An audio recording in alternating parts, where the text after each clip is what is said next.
Hi guys, welcome back to my YouTube channel that is Swapna's tutorial. So ನೀವೇ ನನ್ನ ಚಾನಲ್ಗೆ subscribe ಆಗಿಲ್ಲ ಅಂದರೆ ಪ್ಲೀಸ್ ಸಬ್ಸ್ಕ್ರೈಬ್ ಆಗಿ, ವೀಡಿಯೋಸ್ನ ಲೈಕ್ ಮಾಡಿ, ಶೇರ್ ಮಾಡಿ, ಹಾಗೆ ಕಮೆಂಟ್ ಮಾಡಿ. ಸೊ ಇವತ್ತು ನಾನು ಮಾಡ್ತಿರೋ ಸಬ್ಜೆಕ್ಟ್ ಯಾವುದು ಅಂದರೆ 4th ಸೆಮ್ BComನ ರಿಸರ್ಚ್ ಮೆಥಡಾಲಜಿ ಅನ್ನೋ ಒಂದು ಸಬ್ಜೆಕ್ಟ್ನ ಎಕ್ಸ್ಪ್ಲೈನ್ ಮಾಡ್ತಿದ್ದೀನಿ. ಇದರಲ್ಲಿ ಚಾಪ್ಟರ್ 4 ಬಂದುಬಿಟ್ಟು ಡೇಟಾ ಕಲೆಕ್ಷನು.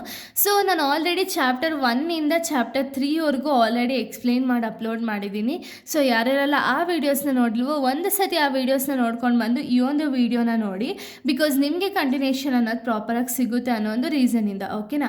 ಸೊ ಈ ಒಂದು ವಿಡಿಯೋದಲ್ಲಿ ನಾವು ಡೇಟಾ ಕಲೆಕ್ಷನ್ ಅನ್ನೋ ಒಂದು ಒಂದು ಚಾಪ್ಟರ್ನ ಎಕ್ಸ್ಪ್ಲೈನ್ ಮಾಡ್ತಿದ್ದೀನಿ. ಓಕೆನಾ?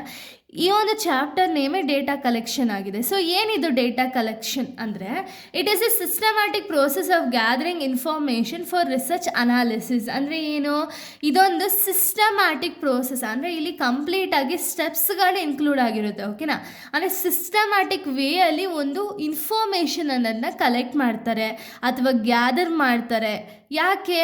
ರಿಸರ್ಚ್ ಅನಾಲಿಸಿಸ್ ಅನ್ನೋದನ್ನ ಮಾಡೋದಕ್ಕೆ ಇನ್ಫಾರ್ಮೇಷನ್ ಅನ್ನೋದು ಇವಾಗ ವೆದರ್ ಪಾಪ್ಯುಲೇಷನಿಂದನೋ ಅಥವಾ ಎಲ್ಲಿಂದನೋ ಇನ್ಫಾರ್ಮೇಷನ್ ಅನ್ನೋದನ್ನ ಕಲೆಕ್ಟ್ ಮಾಡಿ ಪ್ರಾಪರಾಗಿ ಗ್ಯಾದರ್ ಮಾಡಿ ಆ ಇನ್ಫಾರ್ಮೇಷನ್ನ ರಿಸರ್ಚ್ ಅನಾಲಿಸಿಸ್ಗೆ ಯೂಸ್ ಮಾಡ್ಕೊಳ್ತಾರಲ್ಲ, ಅದನ್ನು ನಾವು ಡೇಟಾ ಕಲೆಕ್ಷನ್ ಅಂತ ಹೇಳಿ ಕರಿತೀವಿ. ಓಕೆನಾ? So types of data collection ಯಾವುದೆಲ್ಲ ಇದೆ ಅಂದರೆ ಪ್ರೈಮರಿ ಡೇಟಾ ಮತ್ತು ಸೆಕೆಂಡರಿ ಡೇಟಾ ಅಂತ ಹೇಳಿ 2 ಟೈಪ್ಸ್ ಇದೆ. ಸೊ ಈ ಒಂದು ವಿಡಿಯೋದಲ್ಲಿ ನಾನು ಬರೀ ಪ್ರೈಮರಿ ಡೇಟಾ ಬಗ್ಗೆ ಹೇಳ್ತೀನಿ. ಸೆಕೆಂಡರಿ ಡೇಟಾ ಬಂದ್ಬಿಟ್ಟು ನೆಕ್ಸ್ಟ್ ವಿಡಿಯೋದಲ್ಲಿ ನಾನು ಹೇಳಿರ್ತೀನಿ. ಓಕೆನಾ? ನೆಕ್ಸ್ಟ್ ವಿಡಿಯೋದಲ್ಲಿ ಪ್ಲೇ ಲಿಸ್ಟಲ್ಲಿರುತ್ತೆ, ಆ ವಿಡಿಯೋನ ನೋಡಿ, ಬಿಕಾಸ್ ನಿಮಗೆ ಕಂಟಿನ್ಯೂಷನ್ ಅನ್ನೋದು ಇನ್ನೂ ಚೆನ್ನಾಗಿ ಸಿಗುತ್ತೆ. ಓಕೆನಾ? ಸೊ ನೋಡಿ, ಪ್ರೈಮರಿ ಡೇಟಾ ಅಂದರೆ ಏನು, ಫಸ್ಟ್ ಇವಾಗ ಪ್ರೈಮರಿ ಡೇಟಾದ ಬಗ್ಗೆ ಹೇಳೋಣ ಅಂತ ಹೇಳಿದ್ನಲ್ಲ. ಸೊ ಏನಿದು ಪ್ರೈಮರಿ ಡೇಟಾ ಅಂದರೆ, it is a first hand information collected directly by the researcher for a specific study. ಅಂದರೆ ಏನು, ಈ ಇನ್ಫಾರ್ಮೇಷನ್ ಬಂದುಬಿಟ್ಟು ಡೈರೆಕ್ಟಾಗಿ ರಿಸರ್ಚರೇ ಕಲೆಕ್ಟ್ ಮಾಡಿರ್ತಾರೆ. ಓಕೆನಾ? ಯಾಕೆ? ಸ್ಪೆಸಿಫಿಕ್ ಸ್ಟಡಿ ಬಗ್ಗೆ ಅವರು ಅವ್ರು ಕಲೆಕ್ಟ್ ಮಾಡಿರೋ ಒಂದು ರಿಸರ್ಚ್ ಆಗಿರ್ಬೋದು, ರಿಸರ್ಚ್ ಬಗ್ಗೆ ಒಂದು ಪ್ರಾಪರಾಗಿ ಇನ್ಫಾರ್ಮೇಷನ್ ಕಲೆಕ್ಟ್ ಮಾಡಬೇಕು, ಅಥವಾ ನಾನು ಯಾರನ್ನೂ ಬೇರೆಯವ್ರನ್ನ ನಂಬಲ್ಲ ಅನ್ನೋ ಟೈಮಲ್ಲಿ ಏನಾಗುತ್ತೆ ಅಂದರೆ, ಫಸ್ಟ್ ಆಫ್ ಆಲ್ ನಾವು ಪ್ರೈಮರಿ ಡೇಟಾನೇ ಕಲೆಕ್ಟ್ ಮಾಡೋದು. ಓಕೆನಾ?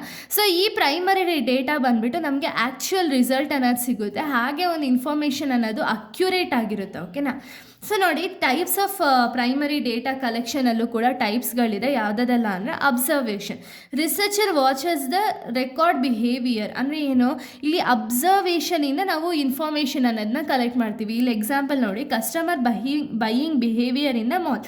ಅಂದರೆ ಏನು, ಇಲ್ಲಿ ಬೈಯಿಂಗ್ ಬಿಹೇವಿಯರ್ನ ನಾವು ಅಬ್ಸರ್ವ್ ಮಾಡ್ತಿದ್ದೀವಿ. ಯಾರೋ ಒಬ್ಬ ಕಸ್ಟಮರು ಒಂದು ಮಾಲಲ್ಲಿ ಏನೋ ಕಲೆಕ್ಟ್ ಮಾಡ್ತಿದ್ದಾರೆ ಅಥವಾ ಏನೋ ಒಂದು ಬೈ ಮಾಡ್ತಿದ್ದಾರೆ ಅಂದರೆ, ಅವ್ರು ಬೈ ಮಾಡುವಂಥ ಒಂದು ಪ್ರಾಡಕ್ಟ್ಸ್ನಾಗಿರ್ಬೋದು, ಅಥವಾ ಅವ್ರು ಯಾವ ರೀತಿ ಪ್ರಾಡಕ್ಟ್ಸ್ನ ಅವರು ಸಜೆಸ್ಟ್ ಮಾಡ್ತಿದ್ದಾರೆ, ಅಥವಾ ಯಾವ ರೀತಿ ಪ್ರಾಡಕ್ಟ್ಸ್ ಅವ್ರಿಗೆ ಬೇಕಾಗಿದೆ ಅನ್ನೋದನ್ನ ಕಂಪ್ಲೀಟಾಗಿ ಅಬ್ಸರ್ವ್ ಮಾಡಿ ಅಲ್ಲಿಂದ ಇನ್ಫಾರ್ಮೇಷನ್ ಅನ್ನೋದನ್ನ ತೊಗೊಳ್ತಾರೆ.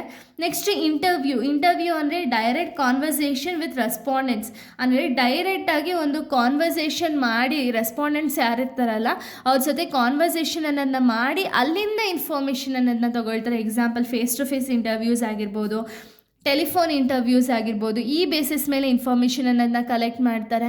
ಇನ್ನು ನೆಕ್ಸ್ಟ್ ನೋಡೋದಾದರೆ, ಸೊ ನೆಕ್ಸ್ಟ್ ನೋಡಿ, ಕ್ವಶನರೀಸ್ ಅಂದರೆ ಏನು ಅಂದರೆ return a set of question answered by the respondents. ಅಂದರೆ ಏನು, ಇರಂಗೆ ರಿಸರ್ಚ್ ಮಾಡ್ತಿದ್ದೀವಿ ಅಂದರೆ ಅಲ್ಲಿ ಒಂದು ಕ್ವಶನರೀಸ್ನ ಫಾರ್ಮ್ ಮಾಡ್ತೀವಿ. ಓಕೆನಾ?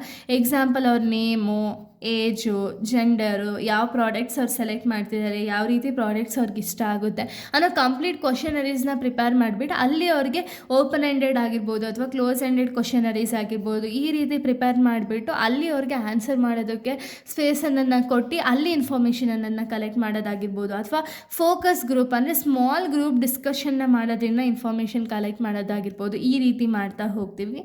ಸೊ ಈ ಒಂದು ಪ್ರೈಮರಿ ಡೇಟಾದಿಂದ ಏನೇನೆಲ್ಲ ಅಡ್ವಾಂಟೇಜಸ್ ಇರುತ್ತೆ ಅಂದರೆ, ಸ್ಪೆಸಿಫಿಕ್ ಆಗಿರುತ್ತೆ, ಅಕ್ಯುರೇಟ್ ಆನ್ಸರ್ಸ್ ಅನ್ನೋದು ಬರುತ್ತೆ, ಅಂದರೆ ನಮಗೆ ಪ್ರಾಪರಾಗಿ ನಾನು ಆಗಲೇ ಹೇಳ್ದಂಗೆ ಆ್ಯಕ್ಚುಯಲ್ ರಿಸಲ್ಟು ಮತ್ತು ವೇರಿ ಆಗ್ದಂಗೆ ಎರರ್ಸ್ ಅನ್ನೋದನ್ನ ರೆಡ್ಯೂಸ್ ಮಾಡೋ ರೀತಿ ಅಕ್ಯುರೇಟ್ ಆಗಿರುತ್ತೆ, ಮತ್ತು ಅಪ್ ಟು ಡೇಟ್. ಅಂದರೆ ಏನು, ಇವಾಗ ನಾನು ಕಲೆಕ್ಟ್ ಮಾಡ್ತಿದ್ದೀನಿ ಇನ್ಫಾರ್ಮೇಷನ್ 2026 ಅಂದರೆ ಇಲ್ಲಿ ಅಪ್ ಟು ಡೇಟ್ ಇರುತ್ತೆ. ಇವತ್ತಿನ ಡೇಟಿಗೆ ನನಗೆ ಏನು ಬೇಕೋ ಆ ಇನ್ಫಾರ್ಮೇಷನ್ನ ನಾನು ಕಲೆಕ್ಟ್ ಮಾಡ್ಕೋಬೋದು ಅಲ್ವಾ.